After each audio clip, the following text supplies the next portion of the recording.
I've got an amount of energy that I have to canalize and use and be able to develop. You feel like a car and petrol at a certain age. You need to be fed. Like a battery. You need to have batteries. Yeah, you're a bit like a Duracell. But if you choose what to use your time on, well, no, now you can't choose what to use your time on, but you can choose what to use your energy on, right? Sometimes it can be light. It's that notion of challenge. I don't know how you feel about it, but it's when you go from a period of your life where there are some challenge where dreams and you achieve them, and after the new challenge have to become controlled and developed and pushed, and it become like a recipe of life. You know, you start to realize that there is space, but not for everything. No more like was your 20s when you had space for life and sex and drugs and everything, and be able to go to live in other people's life.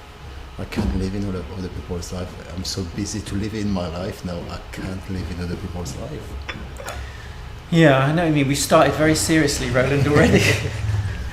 I feel like we should start and just, arm wrestle or something. I'm lazy for that. Are you good? No, you're good with your feet. You play football. Well, me, yeah. If you got a ball, they've all left us, haven't they? Yes, if we had a football, we'd be okay. It's like a proper French empty cafe.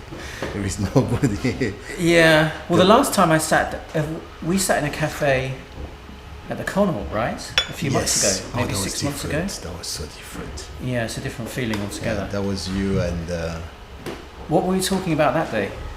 I think it was the notion of clothes and style in your life. In my life, not clothes, in your life, right? No, clothes in my life are quite established and there is a regular side of clothes in my life. But it was you like questioning clothes and be yourself and be like... Yeah, I was doing all that. I was getting ready for Freeze, maybe. Yeah. We were just doing the work for Freeze. Did you go last week? Did you get a chance? Dominic and Chantal went. No, because I left... That was great to see Dominic. I left just after the exhibition. The morning after, You were gone already? I was gone. Yeah. And I was not going again to walk... all the way around. That's room. It's time again in your and life. I'm sure you have it at home, or you have something to show me that I can. Yeah, I can show you some stuff. Yeah. Well, it's nice seeing Dominique's thing at your review. How long was she there for? A month. She's there for a month. It's great to. She's very honest. She was really honest. You like that? I like it. You like it, or do you dislike the honesty of people like that in work? I like her honesty. It was difficult for me to see those paintings because we've spent a life being aesthetic and manipulating everything in the right way. So for someone to open themselves up like that through paint is difficult for me because I would always work in a different way. But it's not far away, like when you see there is quite a strong reference of the Italian painter in our work, this kind of pose of the people or that notion of something is on the top of them and everything, like puppets, everything could be cut and you fall down, and it's quite religious too in a certain way. Security? I don't think painting. Is she very secure? Because I don't know her. And you've known her 20 years? No, she's not secure. She's really that woman that she's like an animal. She will be like a wolf and be able to bite. But she was petite. Oh, she's a wolf. She's a wolf. She will bite. And there is a moment like a wolf, the tail will go between her legs, his legs, and run away. That fear, that power to fight for something, but to fear and to run away. It's quite interesting. I spoke to her a little bit because when you speak to, it depends. A lot of creative people, it's just surface. You know what it's like. Yeah. I'm not going to say especially fashion. That's why I just served cheap. Prosecco because she drinks a lot of champagne, and I knew if I serve champagne she will be impossible to manage. To contain. I didn't get that wild side from her. I told her, I said, that's funny. I said I didn't want to serve champagne because I know you will have trouble to speak English and to drink and to be yourself, I say that was my way to controlling it. So she took it easy. Yeah. I mean, I Champagne. had a few minutes with her, and then who was with us? There was before Mark from Rambert Yeah. and Mary, Yeah. and I hadn't met him before, but I was interested in ballet and dance because of Charlotte, Yeah. because she was a ballerina. Yeah. You remember? And they invited me to the preview That's good. in a month. Did you do some costumes for that? I did 2 pieces for them, and it's quite interesting. It's I think to work It's a fantasy piece, no? with. I did one woman show, one solo, and a group of girls and boys. And the funny thing with dance is when you go to see a piece in development, and it's all the time. Most of the time, it's like really conceptual music, a dark light or a spotlight, Specially composed, yeah. and you have more or less there is something which is quite generic. Too theatrical, No, too contemporary. too generic. Yeah, En français. Maybe we should be international. Dance contemporary, it's like this. And when I saw the piece, the piece, which was for 3 guys and 5 girls, I saw that period of the beginning of the Second War in aristocracy in England, and I started to create. I wanted to have the girl in evening dress, and the guys like in a white underwear with one black sock, like if they just dress up in the morning. Yeah. And Dishevelled. And before they put a second sock, the war started, and it's that moment of you're not finishing your movement, and between these 2 movements, something has changed your life. And I really liked when I saw that piece. I was like, wow, it's just that moment where they announce you there is a war, and you look out your past, and you don't know where you're going in the future, and your present is so like the sharpness of a knife. Is it about a war piece? That piece then? It was not, but I saw it like That's that. what you saw. That's how you and, saw and, it. they gave me that. They gave me that freedom to interpret the costume in my own way without any following what I thought about it. Because at the end, most of the time, it's just movement, one after one. They think it's a strength of the body. And I loved it. I really enjoyed it. I enjoyed the freedom, the creative freedom you have with dancers. I never did. Well, menswear designers never get asked to do productions, ballet or theatre. I mean, a few times we nearly got involved one time with Michael Clark. One time, Yeah. but it didn't happen. And because of the structure of what we do, you can be fluid. Whereas menswear, they think it's always going to be fixed, or it's going to be very straight, or it's going to be very heavy or formal. But there is all the time. But it's never happened. You never get approached. Development around that, I think so. The structure of it is, when I decided to put long dress on women who were throwing themselves to walls and falling down, and the point was to create the distress that follow their movement. I think you can create really structured suit who follow the movement. Yeah, the unstructured things I used to do. Yeah. But maybe they feel that, I don't know, but it's never happened. But you're not just about suit. That's the funny thing is to forget. People just see me about No, but to suits. forget as the Kilgore man, you're not that anymore. You are really. Yeah, what am I, Roland? It's a big topic. Curé Right? des froquets. Yeah, okay, I like that. Call it. I think for me you're the more religious fabric man. Like it's just. You and Tim Blanks think this. Yes, I really think you are. You've never been a what we have in common. I wanted to be a priest when I was a child. And You never told me that. I told you that. No, we spoke about it because I wanted to, but you never actually told me that. Yes, I thought something was really attractive. At what age? Oh, I was 7. 7 or 8? 8, yeah. Yeah, me too. Because That's weird. In France you go to Wednesday school at the church, Yeah. and the church, the nuns were supporting my drawing. They say, hey, drawing is fantastic. Yeah. You know, because you draw the Christ and all the scene of the Christ, and the nuns were so supportive that I start to believe that creativity and religion Went together. Were you drawing images of Christ and crosses? Yeah. But if you look at my draping, it's quite, and if you look at some sculpture in church from the 70s, this kind of flat draping, like really. Have you spoken about that before? Not really, but I realized it when I went for the funeral of my dad, when we went to the church of the village, and I started to look at all the sculpture against the walls, which are in wood, and the way the fold of their robes are. I said, wow, it's so similar to. I can see where the influence comes from. Yeah, for me. Years of church on Sunday and Wednesday and being. Yeah, well, I mean, for me, it was. I didn't realise it was happening, but people pick up. You know, if I've done hundreds of interviews, you've done thousands, and they pick up on everything. So one time, maybe I mentioned religion because you just get. Well, you don't know what to talk about anymore. There's only so much you can say about your work, and you think, well, there it is. It's obvious, and people should be able to interpret what you've done. So then one time, you know, I thought back about what the influence was, and obviously religion was important, you know, Roman Catholic Italian, Roman Catholic French.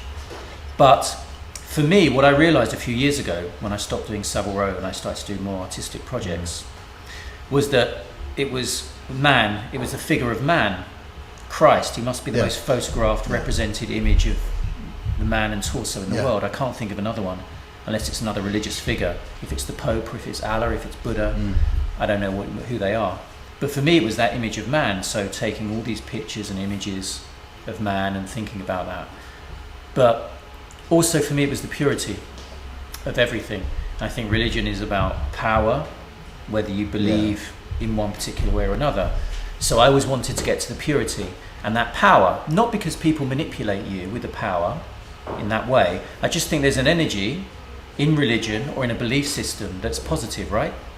You can understand that? Yeah, but there is one thing which is quite subversive when you're a child is one thing that is directed to the kids as much to their parents, but the emphasis of what you mean the message? The message. That's mean you feel you have a part to play as an adult, as much as an adult in religion, because they approach you to take you, you know, they train you to become religious, but you never be shown to be trained for that. It's more like explaining you why you're important in religion, and I think it's quite fantastic because you fall in love with religion because they take you as seriously than your father or your mother, which is, as a child, really important to realize that you don't pass after them, you pass at the same level than them. If you go to school, you really feel at school that when you say you pass at the same level, what do you mean? You are considered at the same level. A child will have, or an adolescent will have the same position in church than an adult as a sinner. Okay. You are a sinner. You're not, you know. We're going to get into really dangerous territory here, Roland. No, because I don't think so. I think it's quite interesting to see what make you going to church and. Well, you were forced to go, the same as me, and you are taught this belief system is what you should believe in. It keeps you in check as a young adult and young child. Fear, all these kind of things. Yeah, but there is something, you know, like now I'm completely atheist and my beliefs are more close to the you know, to the I don't want to put words in your mouth. No. Something natural.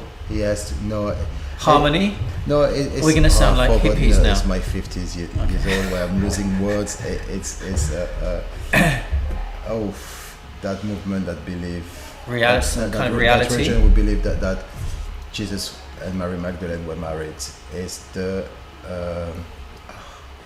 They were exterminated in France during the Middle Ages. So they were real people who believed and they existed. We believe that Mary Magdalene arrived in south of France in in Sainte-Marie de la Mer with a daughter Sophia, and the Graal is is the daughter of the Christ, and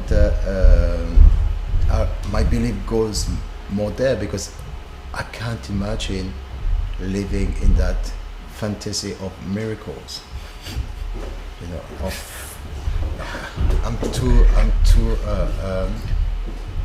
I think I'm really too much control freak and practical to really believe that someone can walk on water or can make miracle. No, but those are just legends that have been created and people exaggerate. No, we still believe in them. You go to church, you still believe that that is true. And, to a certain extent, and if you're a gay man, you are rejected. You know, there is something. That still happens. Something in a weird balance. Yeah. But it's great because it's the best story for a child. It's amazing to really believe that someone walk on water and they're great stories. Yes. For me, they just kept me. Well, they gave me some boundaries to what people wanted me to believe, whether they were your parents or whether they were the priests that were telling you. But I realized quite early, well, you must have had this experience as well. You'd be sitting in church in the morning listening to a sermon or something, and then you'd have some kind of, let's call them impure thought when you're in a religious place. Okay, completely natural. Yeah, completely. But you don't know why. But then you felt guilty because you're... Okay. I don't. That's the point. No, you don't feel guilty. You weren't a good Catholic boy if you didn't feel guilty. I felt guilty. I was a good Catholic boy. Well, then your mind was more open than me, because immediately when I thought about, and from my point of view, I thought about a girl in this way, and I felt immediately guilty and as if I would be punished as I was in there. And that sensation didn't leave me until maybe I was, and I don't know if that's linked to the way you develop your mind or just your age and how quickly you mature or how quickly you realise what's going on. But maybe that didn't leave me till I was 12 or 13. So you pass into maturity. And then when I passed into maturity, if indeed I have passed into maturity in some ways, that changed in my mind and I suddenly thought, okay, I'm thinking like this in a certain way in this place when I shouldn't be thinking in this way. Yeah. But, as you said earlier, in some way that feeds your creativity because it opens your mind to think differently in some way, right? So all of these things add to the layer of what you want to do. But you know, you live in that world where going to church, and if you believe that that's the from the eye of God on the top of you because you are in a room. I never had that feeling. I had that feeling all the time to come to a church to express creativity. Because so it was always creative for you? For me, church was all the time creative. Okay. To the point that I start to realize the lack of creativity of church. You know, I was in Lourdes. I remember my first memory of Lourdes is with my dad going to pick up my mom when she was working in a hotel at night, and be at the back of the car and taking all that road down to go to the sanctuaries, and the lights around the shops, and you feel like a bit like, you know, like Pinocchio, and you know, like in the car. It's dark. It's just like lights, and it's amazing, you know. It's and even the concept of the robe. There is something about difference that's been that difference just can be creative if it pushes you to question. But so the robe, you mean the ceremony and the dressing, being ceremonial, but that's the power of that energy, isn't it? I became how you call it, the kids that the altar boy. Yes.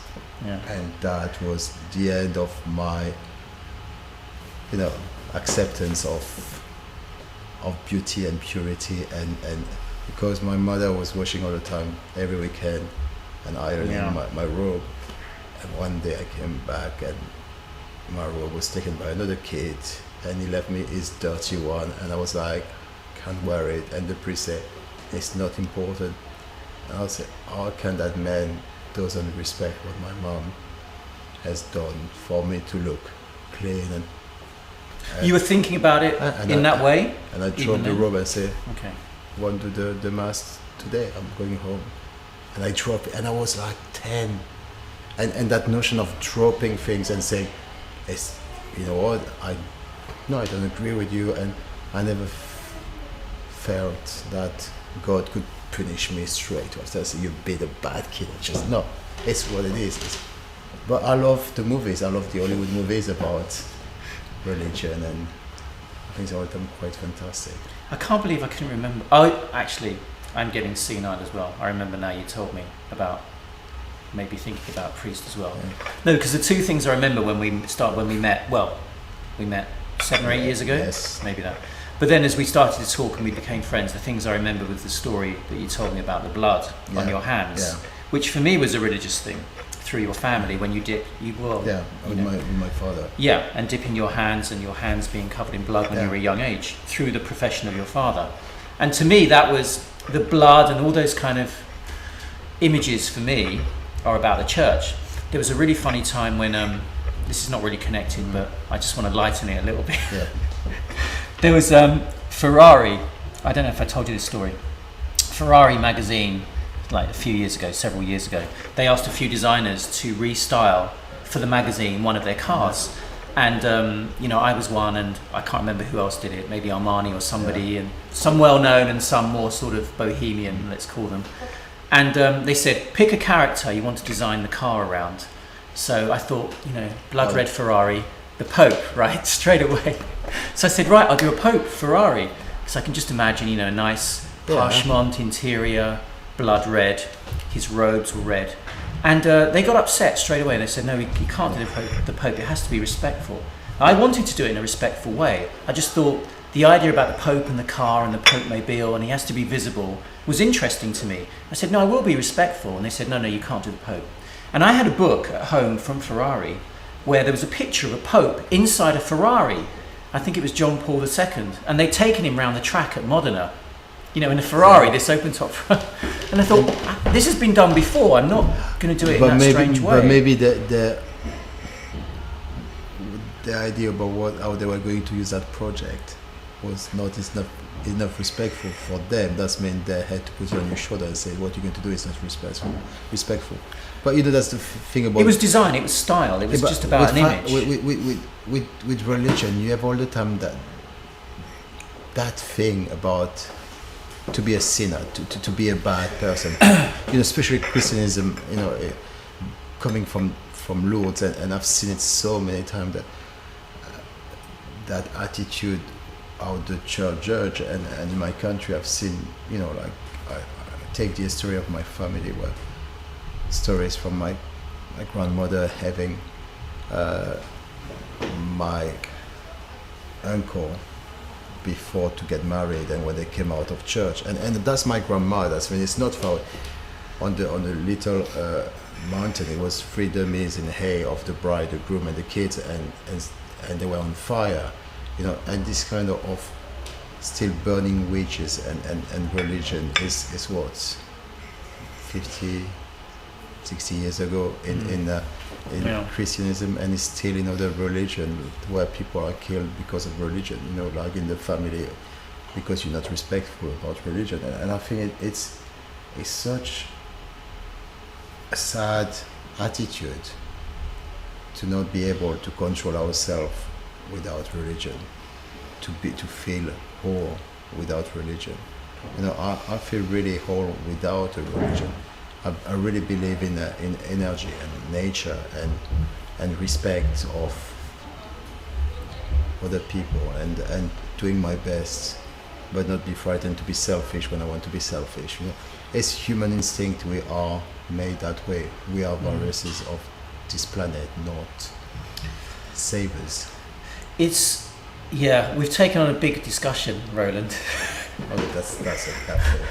But that's a Catholic. You get two Catholics together. That's what happens. But it's like a cafe. You talk like that. Oh, it's like a cafe. Oh, I thought you said like a Catholic. That's the way you talk in France around the cafe. It's like this kind of discussion. It's more philosophical. No, but no, it is more serious. Maybe the discussions in France are more serious. I don't know. I think you define who you are. I see ourselves more as virus of the society, virus of this earth, virus of this planet, and how much we try to save it, we won't. We're going to destroy it. You're a little bit depressed today. No, I just in my day. of meeting. A little bit down.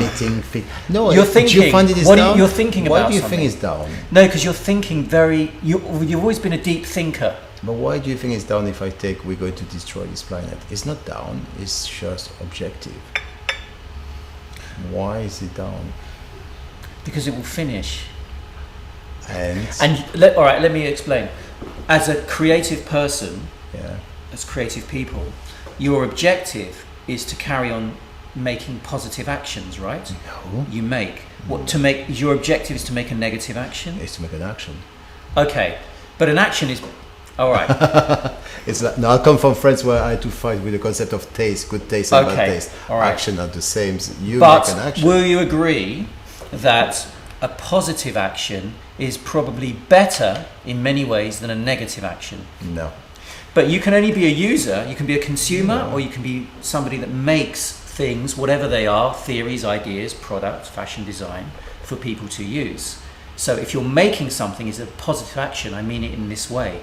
I don't agree. Not about what you're thinking. Because we define positive on the moment, thinking it's a positive action. It can turn out to be a really negative action 20 or 30 years. It's subjective depending on what you think is time, positive. Yeah. I think if it's just an action, you define it, and if you're respectful, you accept that action for what it is, and if for good or bad, it will help you to move on in your life. I think it's just an action. But the older you get, that's the wrong word, the more information. Okay, at the beginning we are naive. Yes, okay, it's and nice. It's great. It's nice, yeah. And you have ideas, all right, and you take on information. And you sleep with everybody. It's well, nice. It's naive, and then you become professional. You become professional and you have ideas, right? Yeah. Then you have substance behind your ideas, and then when you go beyond that through your profession, you have maybe theory because you start to think even more. So you've had naivety where you can do whatever you want, the rules don't matter. Then you become professional, you have a certain amount of knowledge and information, and then you can do your work. And then you start to theorize, which is maybe where we are. Yeah. Which is probably the most stupid level, I would suggest. I think they're all stupid, but this one is quite stupid. Okay.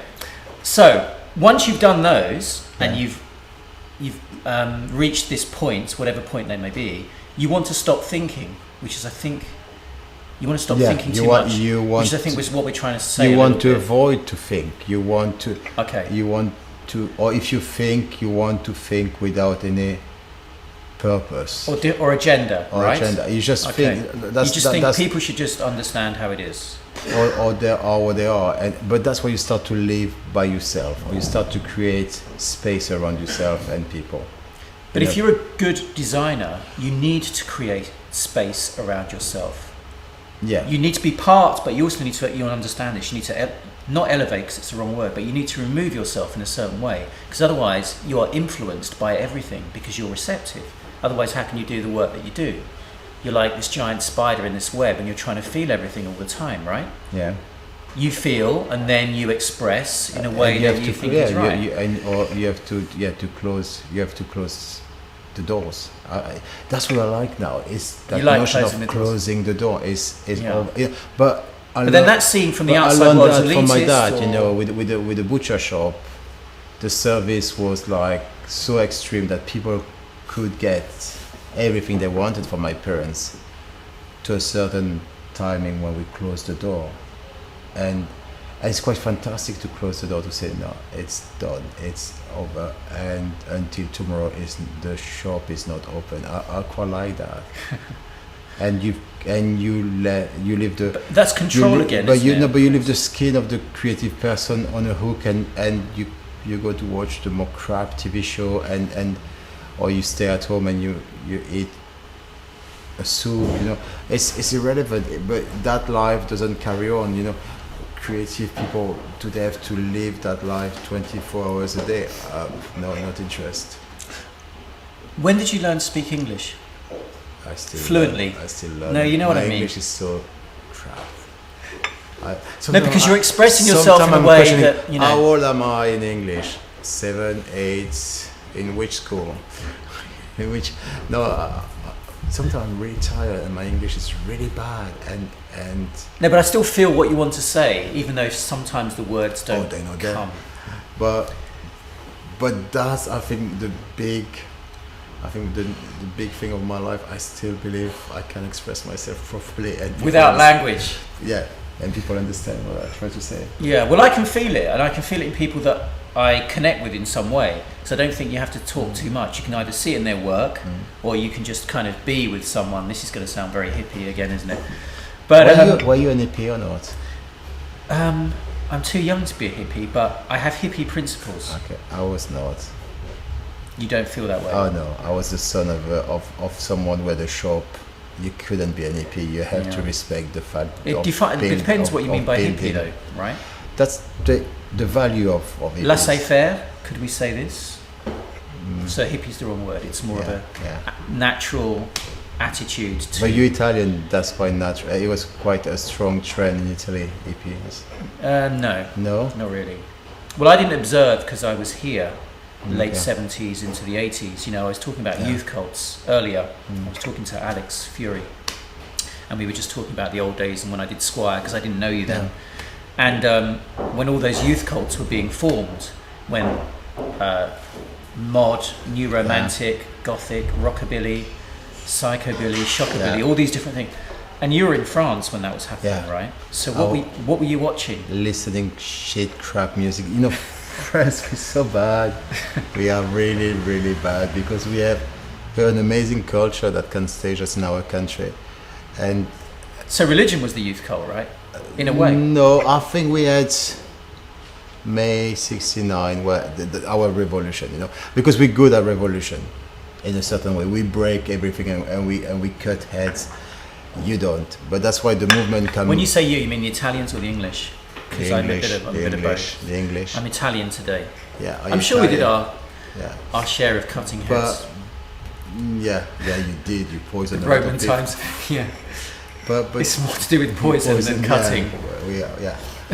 And you see, cutting, it's in your genes. Yes, Roland. it's all the time that kind of attitude. But when I go back to France, I think we are bourgeois in France. We are, and that's why movement are not the same. You know, we're not touched the same way, and we will be inspired by a lot of, I would say, American movements. And South American. No, American by themselves. You know, but everyone's been inspired by Americana. Yeah, but France quite strongly. You know, still now. You know, it's. No, in Italy too. One of the most famous Italian peasant songs, "Tu vuoi fare americano." That song that was in the Ripley film is. You want to be an American. But you immigrate. Listen to rock and roll. Italian immigrate more to America than French did. You know, France, we still thought we are the only. So where did the French go? Oh, they're just ambassadors. That's why we have chocolate at Christmas. You know, we're just ambassadors. No, we might as well do politics as well. We just do all the poisonous subjects, right, guys? But it's the movement I was living in was a pure 70s French movement, and after he went to the 80s. So what was your first style, youth cult style, that you physically remember doing? Platforms. Okay. Platforms in a kind of... the Rubettes were quite big in France. The Rubettes in France? We had the Rubettes big time. Anyone under 35 is just... Yeah, it's... And mine was more gothic than that. Oh no, with goth. Mine was Bauhaus. No. I think the level of goth we had was Kraftwerk. I think that was quite famous. Yeah, but Kraftwerk was everywhere, wasn't it? But you have to accept that all the goth, the proper goth direction in France were more German, and Nina Hagen was our close to punk and goth at the same time, and we had a quite in the 80s quite good proper French rock band. I think we had a Taxi Girl. Do you remember Taxi Girl? No. Taxi Girl is good. Let me just qualify. You had proper French rock bands called Taxi Girl. Yeah. I'm gonna Google that later. You have to go to Taxi Girl. Yeah. That was Who were they like? Like nobody. That was a good thing. They were like nobody. Was it like New York Dolls, Johnny Thunders? No, it was just older, that younger? French thing. But I think French we are known for our poets. You know, like Serge Gainsbourg of just course. could be French. But he sung a lot. Yeah, but he just could be French. I think every serious male tailoring designer always quotes or references Serge Gainsbourg and David Bowie. You know, Yeah. I think Gainsbourg was the French David Bowie, Okay. and he had that unique way of talking because he was an alcoholic. He was such an alcoholic, and he was so creative that he was a firework. How did you see him in France in those days? I mean, was he on television? Oh yeah. Okay. Shagging all the more beautiful women in the world and being seen with them and being quite Oh, he was being interviewed. rude with them, like touching them. No, I remember the or footage. Just be really rude with them. Like, but that's what French like about. It was accepted. Yeah. I was at, during Freeze, I went to a Rick Owens dinner, and I'd never met him before. Have you met Rick? Not really. And he did some furniture, Yeah. you know, for the line, and he had a dinner. And the first time I met him, and we were talking a bit about religion as well, because it was in his mind too. And I just wonder how many people, whether they say it or they don't say it, it's referenced what they've done or how they think about it. Maybe in a way that you don't even realise, not blatantly referenced, you know, maybe in your subconscious or the way you started to think about things in that way. But I couldn't think of anyone else that's openly come out and said that, but there must be hundreds. I think Stefano Pilati maybe, Yeah, but it's any Italian designer. Yeah, So if we take the Italian designers out of the equation, for Rick, sure Chanel, people like that weren't. But in the modern era, I don't know. I don't even know if it's important anymore.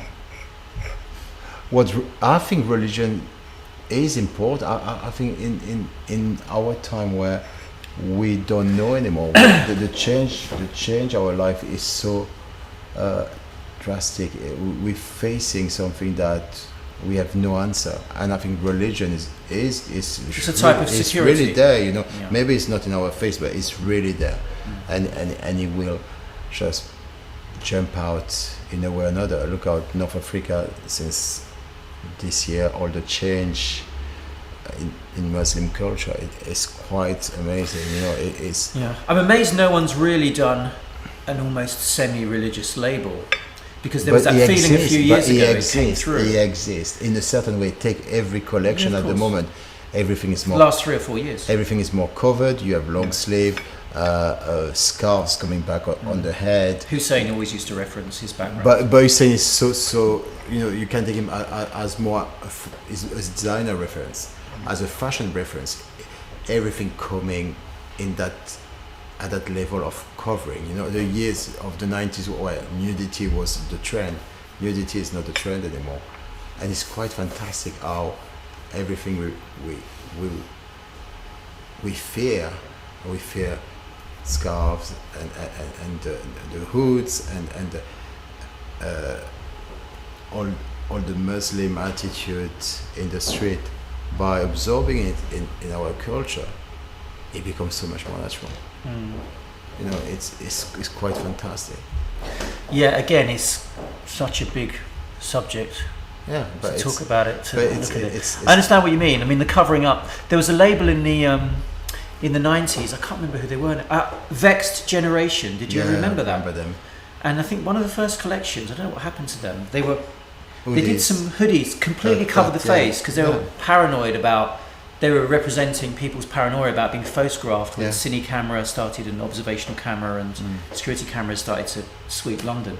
And they did all these covered hoods and things. And to me, it seemed really extreme at the time. But because I was covering up or hiding in a different way, it wasn't so obvious for me. Because I didn't want to cover up in my design. I wanted it to be camouflage. So I wanted to fall into the background. That's why I started to use grey a lot in men's tailoring. Because you live in a city and everything's grey, all the buildings are grey. If you live in London, it's grey all the time. So for me, that modern camouflage about covering up was always through the colour palette of greys. And then I started to develop it into many different colour greys. And this is what we talked about again, the strict colour palette.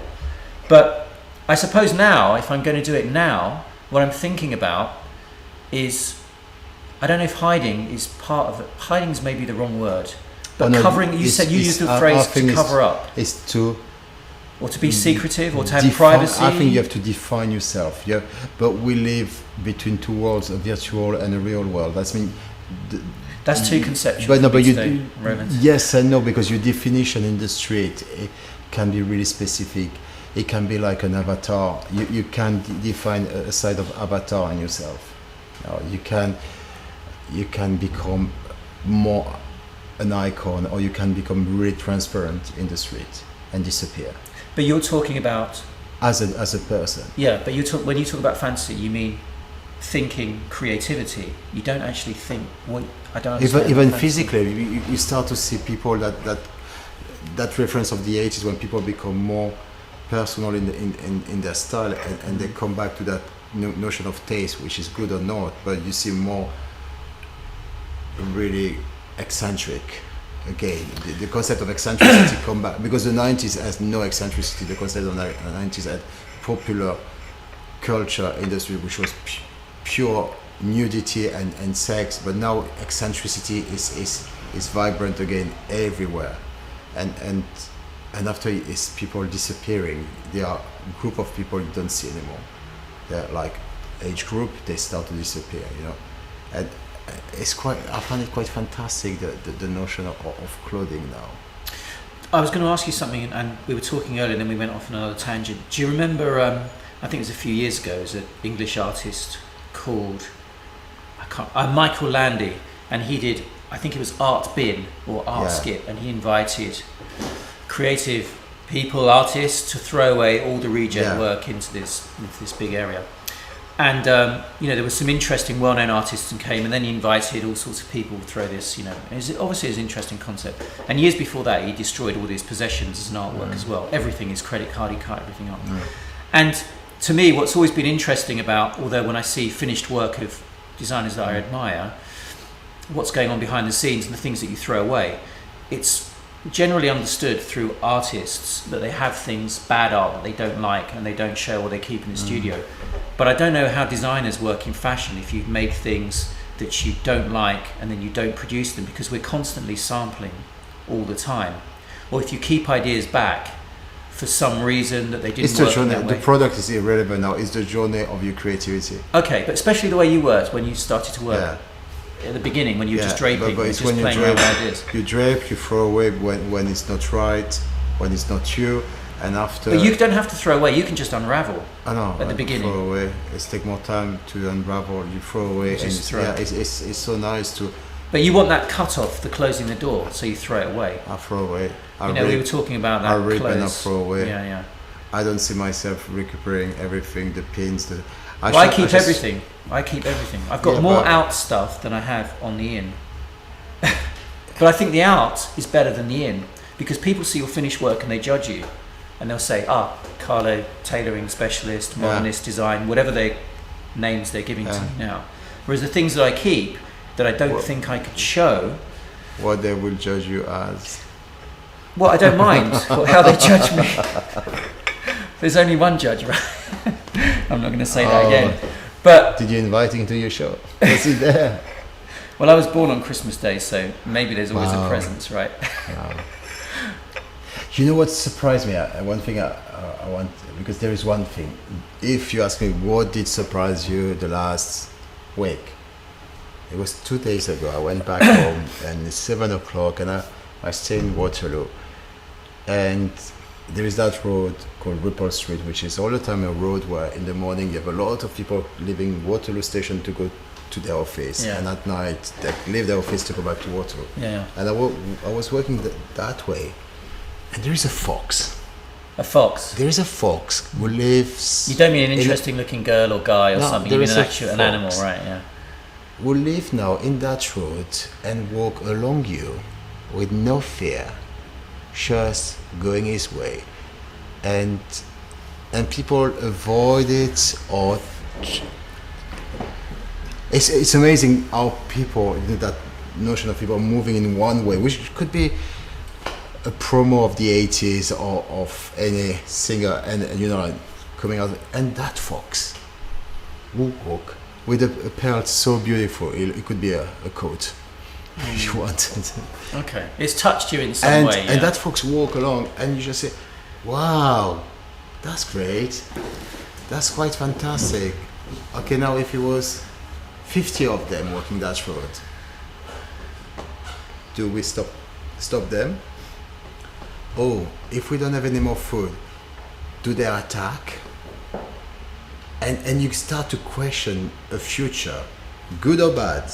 with You're going that very fox. deep again, Roland. But You've been thinking about something. But walk along and you see that fox, and if you avoid that fox with your eyes in London, there is something wrong, because that fox exists and that fox is close to you. You know, rats were in the 80s, but you saw them at night. Just they were frightened of human beings. They were not there, but that fox is not frightened anymore, and he walked along that street, and I was like, how am I going to use that in my work? So? I don't know. But you connect, I think, I have to make sense of it in my mind. I understand what you're saying. You connected with something in a way, a living thing in a way. Again, it's this idea of energy. In the city, and vibration, in the city, because if I was in Suffolk where I lived, I would see a fox. You see lots, yeah. But it's a fox, natural animal in the city, He will run away right? from me. He will run away from Yeah, me. okay. That fox will make it really clear, not to be seen. But the idea but behind the this story. this one is lives. It doesn't allow him to be approached, but he lives in the middle of human being, and he just like accept it. Yeah. He just accept we are there. We don't accept him. He just accept us, and that was quite fantastic. That moment, I was just like, and I look at him in the eyes, and he look at me in the eyes. It's that non-fear, that like, okay, they're there. I accept them now. What was the animal that you spoke about in the beginning of the conversation? You compared Dominique to a wolf, and a fox. Yeah. I think there's a theme there, right? But that's so religious to like the hunter and killing the fox in winter, or the wolf that attacking people. Yeah, maybe you've got background to and, religion. Yeah. and we're going back to that fear of the bad one. Okay, I think we should end it there. Maybe. I feel we should do an arm wrestle. No, I'm too tired. I know the feeling. My tea's cold.